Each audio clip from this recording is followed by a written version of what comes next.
محبت کی شمع کہاں جلتی ہے۔ حضرت ابراہیم بن ادہم رحمۃ اللہ علیہ نے ایک خواب دیکھا کہ ایک فرشتہ لکھ رہا تھا۔ پوچھا کیا لکھ رہے ہو؟ کہنے لگے اللہ کے عاشقوں کا نام لکھ رہا ہوں۔ انہوں نے کہا میرا نام بھی ہے۔ فرشتے نے کہا کہ تمہارا نام نہیں ہے؟ تو کہنے لگے کہ ایسا کرو اللہ کے عاشقوں سے محبت کرنے والوں میں میرا نام لکھو۔ وہ فرشتہ کہتا ہے بہت اچھا، اور چلا گیا۔ پھر کچھ عرصے کے بعد خواب دیکھتا ہے کہ فرشتہ لکھ رہا ہے۔ پوچھا کیا لکھ رہے ہو؟ کہنے لگا ان لوگوں کے نام لکھ رہا ہوں جن سے اللہ تعالیٰ محبت کرتے ہیں۔ اس صفحہ کے سب سے اوپر ابراہیم بن ادہم کا نام لکھا ہوا تھا۔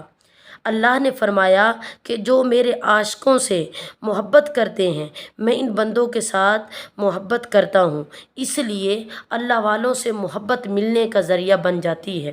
جب اللہ سے محبت ہوتی ہے اللہ کے نام سے بھی محبت ہو جاتی ہے۔ ایک دم بھی چھپ نہ سکی جب تیرا کسی نے نام لیا۔